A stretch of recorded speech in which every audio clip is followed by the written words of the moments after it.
I'm Christian Sadek, Senior Designer for Zipper Interactive. Today we'll be exploring the various ways you can enjoy our first PlayStation Vita title, Unit 13.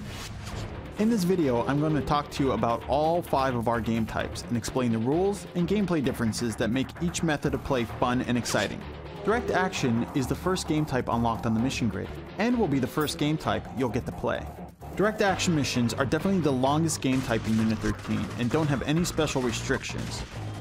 Each Direct Action mission also has a diverse collection of objectives that your operative can undertake, whether it's planning a surveillance device, obtaining intel, or neutralizing an enemy leader. Of course, all Direct Action missions allow players to take multiple routes, which encourages players to experiment with alternate paths and characters each time they play. Speaking of which, I recommend using Animal, Chuckles, or Python for Direct Action missions. Their not-so-subtle approach and gear that goes boom is ideal for multi-point situations. Our Covert game type is the mode that's quickest to play, and it's all about using stealth as your primary means of advancement. Your goal here is to get through the mission without being seen or setting off alarms.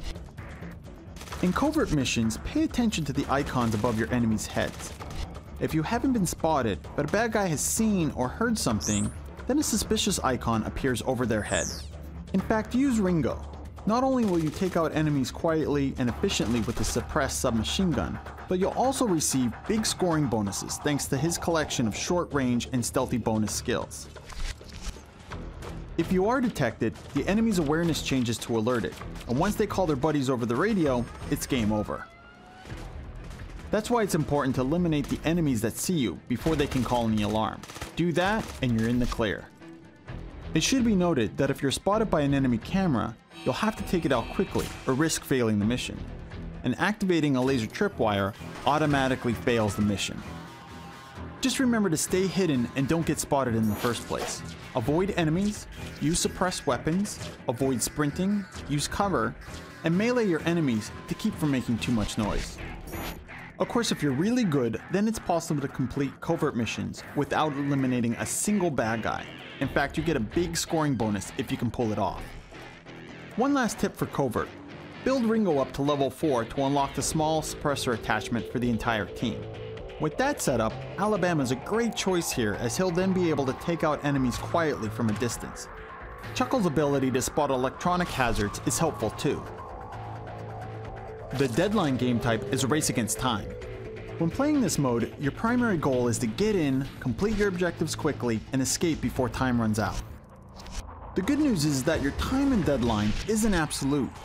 You can earn more time by reaching checkpoints, which makes speedy navigation and quick thinking your #1 ally. Python and his machine gun and Chuckle's upgraded assault rifle are perfect for the run and gun nature of Deadline. If you can avoid getting shot, Ringo has the fastest movement and can get the best times, but he's also the most fragile, making him an effective but advanced choice. A good tip to remember for all Deadline missions, regardless of their objectives, is to avoid sneaking around, trying to defuse every charge, or do other time-consuming things. You'll get more points for finishing quickly anyway, and you'll lessen your chances of running out of time on the clock. Don't underestimate the usefulness of flashbangs and smoke grenades in this mode either. They can stun and distract your enemies and hide your movements in a pinch. Our Elite game type will test your skills. Unlike our other game modes, Elite has a health bar to watch instead of regenerating health. Plus, if you die, you can't restart from checkpoints. You'll have to start the mission all over again. Don't get too intimidated though. Elite missions aren't as long as some of the other game types, and your health refills when you hit the checkpoints. Just remember to avoid getting hit. More health at the checkpoints means more bonus points when you're done. Less health means fewer points. There is one exception though. Zeus's red line skill bonus racks up more points when he's low on health. And since health doesn't regenerate in Elite, you can use this skill to earn massive bonus points. Speaking of Zeus, while he and Python are the toughest guys on the squad with the most health, that doesn't mean that they're the best choices for your style of play. Alabama and a suppressor can do major damage from afar, while his claymores allow you to take out enemies tactically while avoiding harm. If you run into too much trouble with Elite, remember use cover and suppressed weapons often, and watch for placed traps. And you definitely don't want to run into the Elite exclusive poison gas traps. Our last game type is our high value targets mode, or HVTs. HVTs are only unlocked after earning enough stars in the other missions.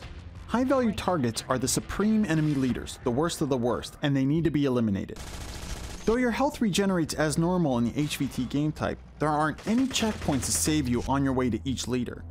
And like Elite, these missions aren't going to be easy. They're highly challenging and offer unique boss battles at the end, unlike our other missions. Win an HVT mission and you'll have plenty to brag about to your friends. And you'll be able to share that mission using the PlayStation Vita's Near feature. But we'll be back with more on what you can do with Near, and also explore Unit 13's unique feature set in regards to sharing and competing with your buddies. Until next time, my name is Christian Sadak. Thanks for watching. PlayStation